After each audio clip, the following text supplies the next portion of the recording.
On January 21, 1793, Louis XVI climbed the scaffold in the center of Paris. He opened his mouth to speak, to proclaim his innocence one final time before the blade fell, but the drums began.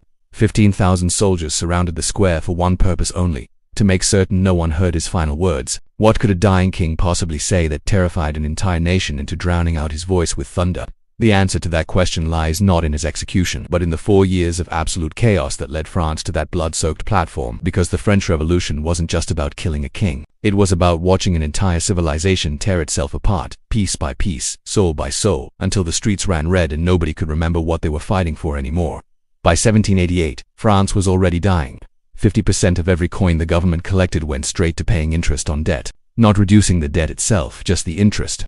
France had bankrupted itself funding wars, including the American Revolution, a bitter irony considering what was about to unfold in Paris. But the debt alone wasn't what pushed France over the edge. It was who paid for it. The clergy, roughly 100,000 people, paid almost nothing. The nobility, around 400,000, enjoyed exemptions on nearly everything.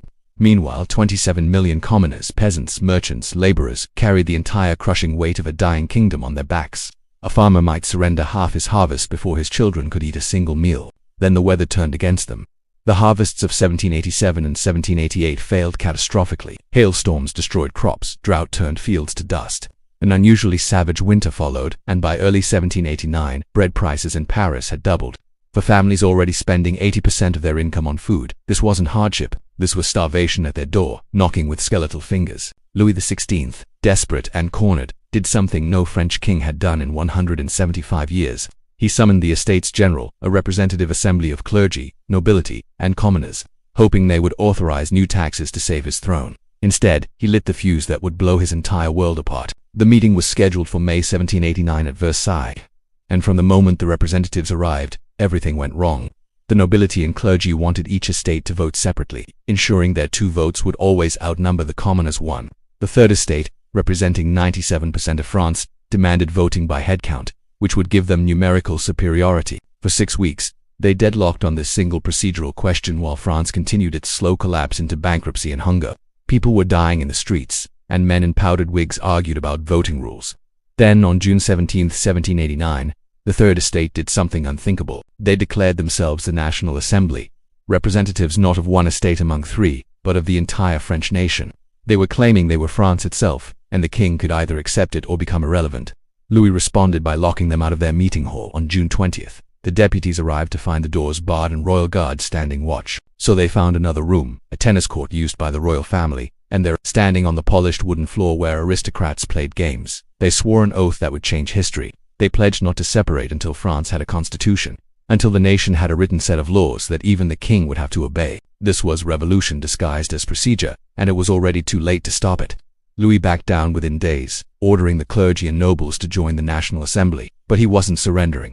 He was buying time. While the Assembly debated reforms, Louis quietly repositioned troops around Paris, somewhere between 20 and 30,000 soldiers, many of them foreign mercenaries considered more reliable than Frenchmen. The people of Paris noticed. On July 11th, when Louis fired a popular finance minister sympathetic to reform, it felt like a declaration of war. If you're feeling the weight of this story, the sense that something terrible and unstoppable has been set in motion, then subscribe, because what happens next will haunt you.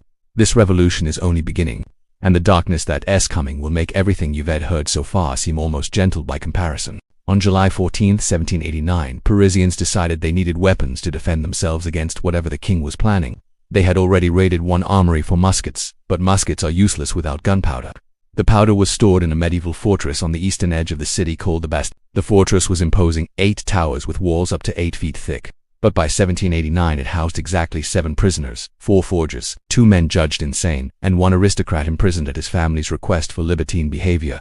This wasn't a dungeon full of political martyrs, but it had guns, powder, and it represented centuries of royal authority, of kings imprisoning anyone they wanted without trial. Around 950 Parisians surrounded the fortress demanding surrender.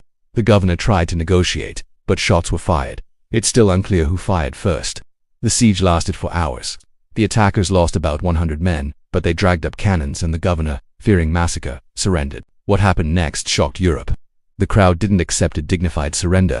They dragged Governor Delaunay from the fortress. Someone stabbed him repeatedly. Then they sawed off his head with a pocket knife. Not a sword or guillotine, but a pocket knife, because that's what someone had available. His head was stuck on a pike and paraded through Paris. Another official was shot and decapitated, his head joining the procession. When word reached Versailles, Louis asked if it was a revolt. His advisor responded that it was a revolution. Within weeks, something called the Great Fear swept through rural France.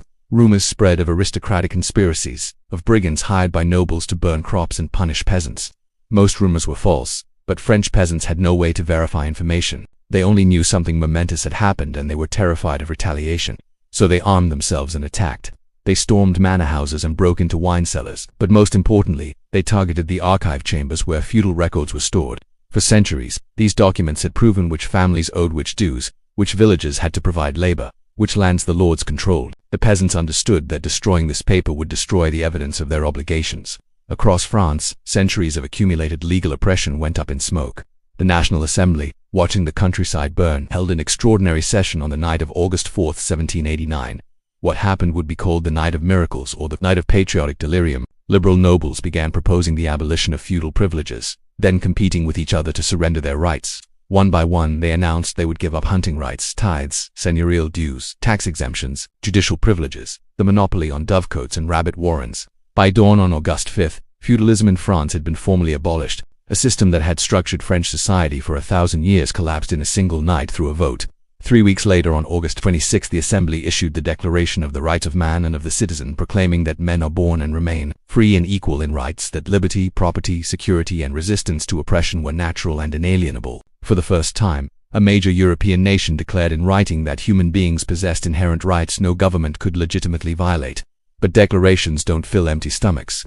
On October 5, 1789, women from the central markets of Paris began gathering, furious about bread prices. They weren't ideological revolutionaries. They were working women who couldn't feed their families. Their numbers grew into thousands, and someone suggested they march to Versailles and demand the king address their suffering directly. Between 7,000 and 10,000 people, mostly women but joined by men, trudged 12 miles through autumn rain toward the royal palace.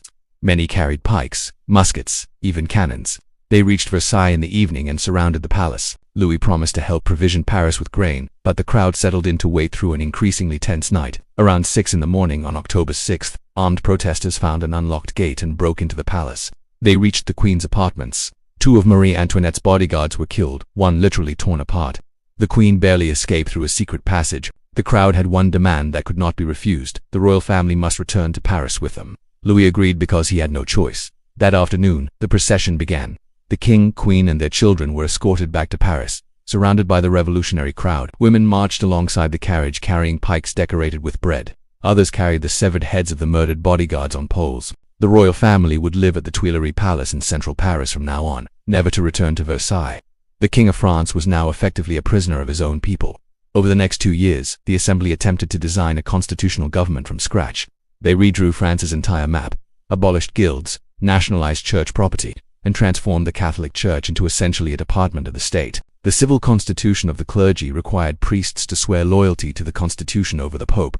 About half refused, and their congregations came to see the revolution as an enemy of God. This religious divide would provide fuel for civil war.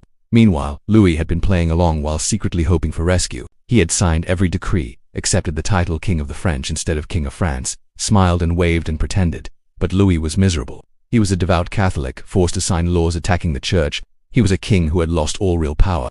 He was a husband whose wife was vilified in obscene pamphlets. And he was a father terrified for his children's safety in a city that had already shown it could tear people apart with its bare hands.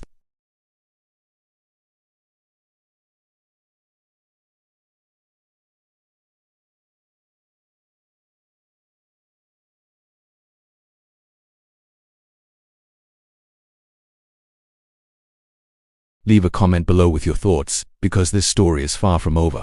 And what comes next will force us all to confront what happens when idealism meets the guillotine.